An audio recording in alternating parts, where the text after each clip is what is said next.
What's up guys, Houndish here, and today we're jumping in with some updates for Destiny 2 that of course are dropping alongside the weekly reset for the 25th of June. So this week we get yet another update for the game. We'll do our best to cover the patch notes. On top of that, a couple of new bits of content are dropping. Firstly, the Master Salvation's Edge Raid, and then we also get Grandmaster Nightfalls. So we'll touch on some rewards briefly. Additionally, of course, the Echoes content continues to roll out, and we should get new quest steps for the sort of story part of Act 1. We'll also round up a couple of the vendors and talk about some of the primary reward drops this reset. So as always guys, I hope you enjoyed the video today, and if you do, a rating really does help us out on the channel. But without further delay, let's get into it. And so first up, this week, of course, we'll get more Echoes quest steps. So as in previous weeks, we'll have to visit Failsafe in the Helm, and then we should be seeing the final few steps of the Act 1 sort of story component this week. So I don't know if that will be juicy or not. We'll simply have to wait and see, but another week of the normal Echoes stuff, and then we also get the launch of the Master Salvation's Edge Raid.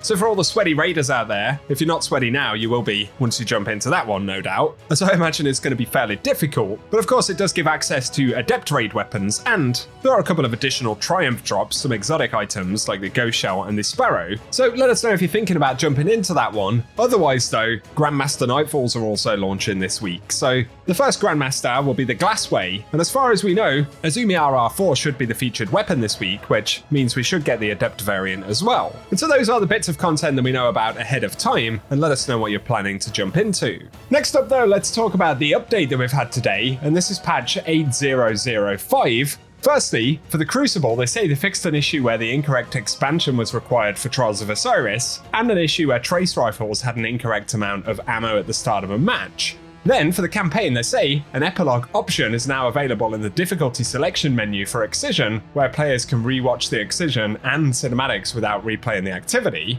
They also fixed an issue where players could matchmake into campaign narrative versions of Liminality after the final boss encounter. Cool about the Excision change there. Then for Dual Destiny though, they did fix an issue where it was possible to earn double class items, so that one is no longer a thing, unfortunately. Then for cooperative focus missions, they say they fixed a problem where cooperative focus missions were not unlocking correctly. And for raids and dungeons, they removed surges and added equivalent damage buffs to all subclasses and kinetic damage types. Then we have seasonal activities, and they fixed an issue where the piston hammer charges were being reset daily instead of adding a charge. For abilities though, they fixed one where Storm Grenade was receiving 40% more energy than intended from perks that grant instant percentage chunk energy, such as Devour or armor mods. Also for armor, they fixed an issue where Precious Scars could trigger from final blows with kinetic weapons instead of solar weapons on a solar subclass. Then for weapons, they fixed one where Riposte would only drop as a fixed weapon roll after completing the placement matches, and another where they fixed a problem where the Sword Wolfpack round hits could activate the Relentless Strike Sword perk. There are some fixes for quests as well, things like the new Light quest, and they also say they fixed a problem where the player was unable to dismantle the Dyadic Prism after obtaining Ergo Sum on alternate characters. Plus they fixed an issue where collecting encryption bits with a full inventory would block a player from acquiring the Kvostov. Then for Pathfinder, they say they've replaced ritual Pathfinder Gambit nodes with a general node on some cards, and this should now always be a path that can be completed through PvE only or PvP only, so that's a positive update. They also fixed an issue with ritual Pathfinder objectives involving banking moats that did not track correctly, and another where resetting the Pale Heart Pathfinder would reduce the number of Ergo Sum drops available without providing the item if the player had not yet unlocked it. Finally though, they fixed an issue where the urban parkour objective in the Pale Heart Pathfinder didn't update once the stitching activity was complete. Very finally though, in general they say they fixed an issue where the rank 16 reputation reward for Ghost had an incorrect shader reward, and players who already received this reward will keep it and be automatically granted the updated shader reward upon login. Plus they fixed a problem where a Bungie reward director dialogue image was not properly scaled. So those are the patch notes, bit of a mixed bag. Kind of sad about the Dual Destiny change, but I suppose it was inevitable, so give us your thoughts down below. And next up, as we get into the game, keep in mind we do have double Nightfall rewards all week long, so that's going to be useful. Then moving over to the Eververse store, there is a Season of Arrivals flashback available right here. Once again, as always, these are all silver items, so you can pick any of these up, I suppose, if you fancy them. But to focus on the Bright Dust stuff for the week, we have the Thinking Headache rare emote here, which costs 400 Bright Dust on the front page. On top of that though, we've got the Intrepid Exploit plate, so chest pieces from one of the older Universal Ornament sets, that's 1200 Bright Dust. Then there is the Unspun Fate Transman effect, which is available for 450 Bright Dust. We'll have another quick preview of that one. Then for the shaders on the front page, initially we have a Blaze right here, which is rather cool. And finally, we've got the Time Honored on the front page as well. And both of the shaders, as always, will cost 300 Bright Dust. But to the second page, we've got the Spray and Pray exotic emo, which is 3,250 Bright Dust. Actually a pretty cool one right there.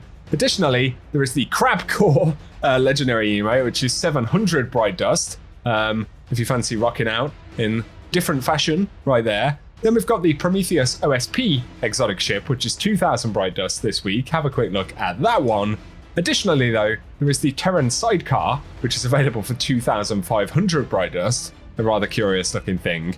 Then we've got the ROV shell, available for 2,850 Bright Dust this week. And additionally, the Space-Time Weft ornament for Leviathan's Breath is up, and this is 1,250 Bright Dust. Quite a plain one, but sort of neat. Then there is the Braytech Projection here for 1,500 Bright Dust. Didn't even know that I actually owned that one. And for the second page of shaders, we've got Celestial Dome up first. Once again, all of these cost 300 Bright Dust. Additionally, there is Welded Brass, which gives me very purple legs, which is curious. There's also the Reef Regalia available here. And finally, we've got the Cursed Azure shader available this week as well. So maybe a couple of things folks want to grab. But then there is the Only the Finest Transman effect. We'll preview that one again. These are all 450 Bright Dust once again. There's also the Darkblade effects, which is pretty neat. And finally, the Vitreous Entrance Transman effect is also available this week. So give us your thoughts on that Eververse inventory down below. As is tradition though, we'll have a quick look at Banshee right here. The weapons for the moment include the Number with Threat Detector and High Impact Reserves. There's also Spare Rations, which has got Subsistence Focus Fury. Then the Enigma's Draw with Triple Tap Rangefinder, as well as Shepherd's Watch with No Distractions and Frenzy. And finally, Just In Case, which has got Relentless Strikes and Valiant Charge. So let us know if you plan to pick any of those up, but keep in mind the weapons and rolls will change throughout the course of the week. And finally, let's check in with Shader 1 down here in the annex. For this week, we do have the Tangled Web set of gear, so the Tangled Shore Armor from back in Forsaken if you need to pick that up. Then for the featured shaders, we've got Gold Leaf initially right here. These are all 10,000 Glimmer. That one's quite glorious. There's also Tangled Rust available this week as well. And finally, we've got the Dead Orbit camo up for grabs too. So let us know if you plan to grab any of those. Moving on though, a couple of final mentions. Once again, Bungie have said that Starcrossed will be the featured exotic mission this week, so if you need to pick up the Wishkeeper from back in Season of the Wish, this is a good opportunity to do so. We don't have confirmation of whether there will be additional legendary drops inside of that mission though. If there are, I imagine they would be from Season of the Wish, but we'll simply have to wait and see when we actually get in there. Nonetheless, a good opportunity to pick up the craftable Wishkeeper. And then, for the featured raid this week, we've got Vault of Glass, where we can pick up the Vex Mythoclast. And so that might be a useful one for some folks to grab. Otherwise though, the featured dungeon this week is the Shattered Throne. And then our final mention for the moment would be for the Lost Sectors featured this week. Of course, solo completions now have a chance to drop an exotic engram as opposed to a specific armor slot. The one benefit of that is that we can use those engrams to level up at Raoul and then unlock the new exotic armor pieces anyway. And otherwise, the Lost Sectors still have a legendary weapon loot pool. So today we've got the Forgotten Deep on the Pale Heart, which can drop the Combined Action, Last Foray,